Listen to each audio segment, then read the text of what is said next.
बदतमीज बहू।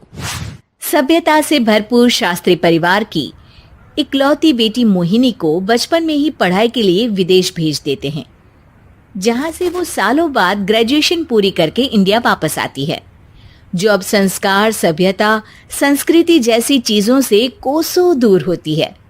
एक सुबह मोहिनी शॉर्ट ड्रेस पहने, कानों में हेडफोन लगाए जोर जोर से इंग्लिश गाने गाती हुई घर में घूम रही होती है। सुबह सुबह भगवान का नाम लेते हैं, राक्षसों की तरह चिल्लाते नहीं। पॉप्स, आपको अच्छे गाने की बिल्कुल समझ नहीं है, सो ठीक है, चिल पिल। अरे मोहिनी, पापा से ऐसे बात करते हैं क्या? सारी तमीज भूल गई हो। ओह मॉम प्लीज, इतनी बड़ी भी कोई बात नहीं हुई, सो डोंट ओवर रिएक्ट। ऐसे ही दिन बीतते हैं जिसमें मोहिनी के तौर तरीके, रहने और बात करने का ढंग उसकी मम्मी पापा को परेशान करने लगता है। भला कोई मानेगा कि ये मेरी बेटी है? रीति रिवाज और संस्कारों से तो इसका दूर दूर तक कोई नाता नहीं, और अब तो लगता भी नहीं कि कभी होगा। अरे ऐसे कैसे नहीं होगा? लड़कियां सारे नखरे अपने माँ बाप को ही दिखाती है। ससुराल जाकर उन्हें सब कुछ करना भी पड़ता है और मानना भी। पत्नी की बात शास्त्री जी समझ जाते हैं और कुछ ही दिनों में अपने से भी ज्यादा धार्मिक परिवार में निखिल के साथ मोहिनी का रिश्ता पक्का कर देते हैं। रिश्ता तो पक्का कर दिया, पर यहाँ मोहिनी को कैसे मनाएंगे? शादी ब्याह के मामले में आटे में नमक जितना झूठ तो चलता है जी। इसी तरह एक के बाद एक तिकड़म लगाते हुए दोनों मिलकर मोहिनी को शादी के लिए तैयार कर लेते हैं और मोहिनी निखिल की शादी हो जाती है, जिसके अगले दिन से ही मोहिनी दोबारा अपने पूरे अवतार में शॉर्ट ड्रेस पहनकर घर में घूमने लगती है। बहू को ऐसे देख सास की आंखें फटी की फटी रह जाती हैं। अरे ये क्या बेशर्मी है, हमारे घर की लड़कियां जींस तक नहीं पहनती और तुम बहू होकर इतने छोटे कपड़े पहनकर पूरे घर में घूम रही हो। सीरियसली मॉम, प्लीज आप अपनी इस 80 के दशक वाली सोच में मुझे इंक्लूड मत करो। हाय तौबा, एक तो बेशर्मी दिखाती है, ऊपर से सास के साथ जुबान भी लड़ाती है। अरे जल्दी कपड़े बदल कर आ, घर की पहली आरती तुम्हें ही करनी है। इतनी देर में निखिल भी वहां आ जाता है। माँ पापा आने वाले हैं, पूजा का सारा सामान तैयार है ना? ये पूजा हमेशा मेरे बॉयफ्रेंड्स के पीछे पड़ी रहती थी और अब हस्बैंड के पीछे भी आ गई। मोहिनी की बातें सुन सास तो अपना सिर पकड़ लेती है, लेकिन निखिल किसी न किसी तरह उसे पूजा के लिए कन्विंस करके कपड़े चेंज करने के लिए भेज देता है, जिस पर पूजा खत्म होने के बाद वो एक बार फिर अपनी शॉर्ट ड्रेस में आ जाती है। बहू, ये क्या तरीका है? संस्कार नाम की कोई चीज है या नहीं?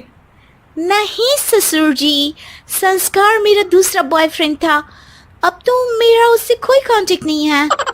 मोहिनी का जवाब सुन के ससुर तो भगवान नाम जपते वहां से चले जाते हैं, लेकिन सास बहू के बीच कहासुनी फिर शुरू हो जाती है, जिसे इग्नोर करते हुए मोहिनी घर से बाहर चली जाती है और देर रात घर वापस आती है।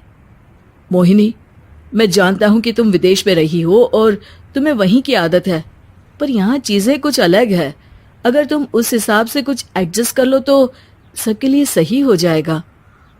I am not in a lecture mood. Good night.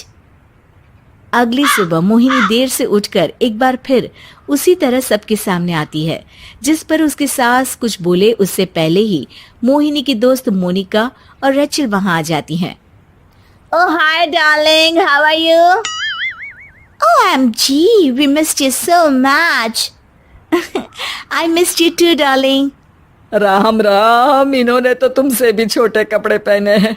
अरे तुम लोगों के अंदर कोई शर्म लिहाज बाकी भी है या सब बेच खाई? मोहिनी, तुम्हारी मेड कुछ ज्यादा नहीं बोलती? इस पर मोहिनी की दोस्त उसकी सास का मजाक बनाने लगती है, जिसे सुन निखिल उन्हें जवाब देते हुए कड़वे शब्द सुना देता है और वो सुन के वो दोनों तो मुंह बनाए वहां से चली जाती है, लेकिन गुस्से से लाल मोहिनी वहीं खड़ी निखिल को घूरती रहती है। घूर क्या रही हो?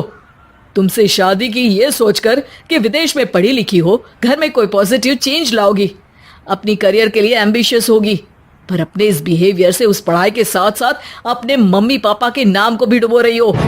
अगर तुम्हें ऐसे ही हाल रखना है तो यहाँ रहने की कोई जरूरत नहीं है।